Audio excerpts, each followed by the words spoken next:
Meaning, scope, branches, method. तो psychology को जो डिराइव्ड हुआ है वो ग्रीक वर्ड से डिराइव्ड हुआ है, टू ग्रीक वर्ड से, साइकी और लोगस। तो साइकी का मतलब है सोल और लोगस का मतलब स्टडी। तो फर्स्ट स्टेज में कहा गया है ये साइकोलॉजी जो है वो स्टडी ऑफ द सोल है, जिसमें क्या था, फ़िलासफ़ी डोमिनेटेड स्टेज थी, फ़िलासफ़ी वाली स्टेज में, जिस जब फ़िलासफ़ी से न्यू न्यू साइकोलॉजी को अलग कर रहे थे। Raised what is soul, how can it be study. तो ये सवाल फिर क्वेश्चन रेज हुए कि सोल क्या है, फिर आप इसे कैसे पढ़ सकते हो। फिर सेकंड स्टेज आया जिसमें स्टडी ऑफ द माइंड कहा गया कि ये माइंड की स्टडी है, जिसमें फ़िलासफ़र कम साइकोलॉजिस्ट पीरियड, जिसमें अब फ़िलासफ़र जो हैं वो साइकोलॉजिस्ट पीरियड के में इंटर हो गए थे। अब माइंड क्या है, मिस्टीरियस देन सोल। तो माइंड जो है ना वो सोल से मिस्टीरियस है। अब क्वेश्चन ये थे कि वो माइंड है क्या और स्टडी से कैसे कर सकते हैं। अब थर्ड स्टेज जो थी 1890 to 1894, psychology as a study of consciousness, जिसमें विलियम जेम्स और विलियम वॉन्डर्ट ने कहा जी कि एडवर्ड ब्रैडफोर्ड टेंचर ने कि स्टडी जो है ना साइकोलॉजी वो स्टडी है कॉन्शियसनेस की, ठीक है, शौरी की, जो दिमाग के कॉन्शियसनेस है। देन व्हाट अबाउट सब कॉन्शियस, अनकॉन्शियस। तो फिर जो अगर ये कॉन्शियसनेस की स्टडी है तो फिर सब कॉन्शियस और अनकॉन्शियस के बारे में आपका क्या ख्याल है, ये क्वेश्चन रेज हुआ। फिर फोर्थ स्टेज में विलियम मैकडोगल ने कहा जी psychology is a science which aims to gives us better understanding and control the behaviour of the organisms as whole. तो फिर जो विलियम मैकडोगल थे उन्होंने कहा कि साइकोलॉजी साइंस है जिसमें हमें हमारा ये एम होता है कि हम चीज़ों को अच्छे से अंडरस्टैंड कर सकें और कंट्रोल कर सकें बिहेवियर को ऑर्गेनिज्म के। साइंस ऑफ ह्यूमन बिहेवियर, तो उनने कहा यह साइंस ऑफ ह्यूमन बिहेवियर है। अब मीनिंग क्या है, psychology is considered a science of behaviour or a scientific study of behaviour activities and experience. कि साइकोलॉजी को कंसिडर किया जाता है कि ये बिहेवियर की साइंस है या साइंटिफिक स्टडी है कि आपकी जो बिहेवियर एक्टिविटीज़ हैं उनकी और एक्सपीरियंस की। अब स्कोप क्या है इसका, behaviour wide meaning and it's too vast. तो बिहेवियर जो है ना एक इसका बहुत बड़े मीनिंग है और बहुत दूर तक ये फैला हुआ है कि बिहेवियर में बहुत कुछ चीज़ें आ जाती हैं। In this way there where there is some life and we have living organism as well as their life activities are countless and consequently to limits can be imposed upon the field operation and application of the subject psychology। तो हमारी daily life की जो भी routines हैं, जो भी हैं activities हैं, उन सब के लिमिट्स हैं, वो सब इस साइकोलॉजी के सब्जेक्ट में आ जाती हैं, स्कोप में। In this way, it is quite appropriate to conclude the scope of the subject psychology cannot be adjusted as narrow as confined to certain boundaries। तो आप इसके स्कोप को कोई लिमिट नहीं कर सकते, महदूद नहीं कर सकते, इसकी बाउंड्रीज बहुत वसी हैं, इसको आप बाउंड्रीज में वसी रोक नहीं सकते। It has width and depth of an ocean. तो ये समुंदर की तरह खुली और गहरी है।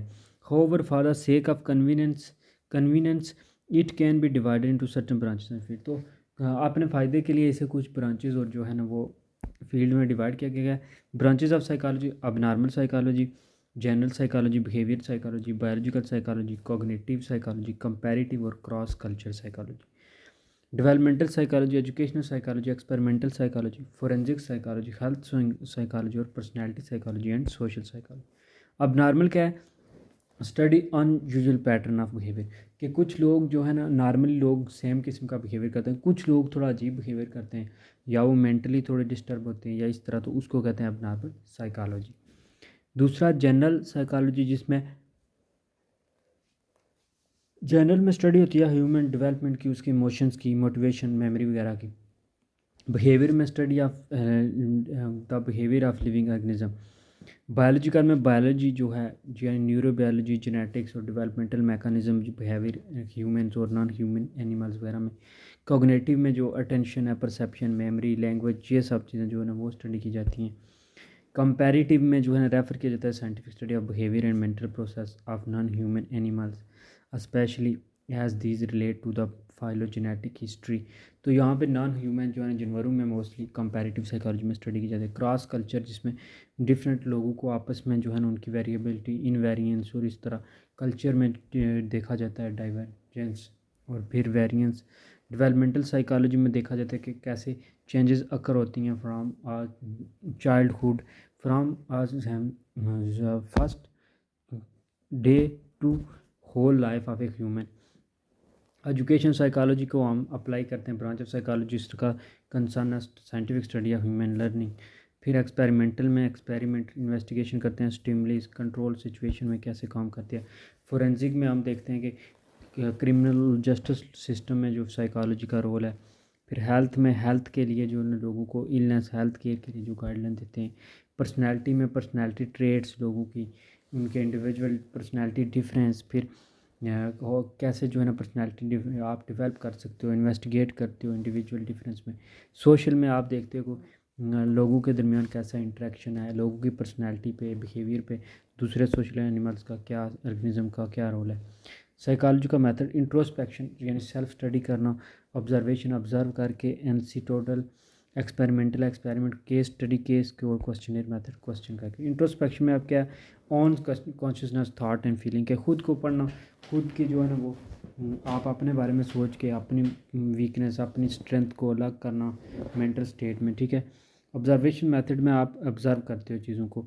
Description of a subject behaviour, researchers utilize the observation method can exert varying amount of control over the environment in which the observation take place.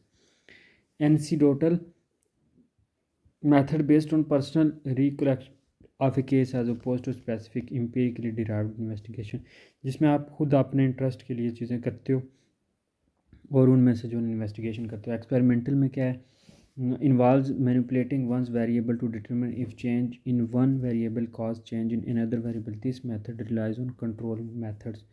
तो इसमें जो है ना एक्सपेरिमेंट करते हो आप कंट्रोल मेथड करके, तो कुछ चीज़ों पे ख़ास पे एक्सपेरिमेंट करते हो और फिर उनका कंक्लूजन निकालते हो। केस स्टडी में क्या है, in order to prepare a case history of data are taken away from many source, for example his or her family history education life. तो केस स्टडी में एक बंदे की जो है ना आपका वो सब्जेक्ट है, तो आप उसकी सारी हिस्ट्री निकालते हो, उसके पेरेंट्स, उसकी फैमिली, उसकी जो है ना सब कुछ सोशल।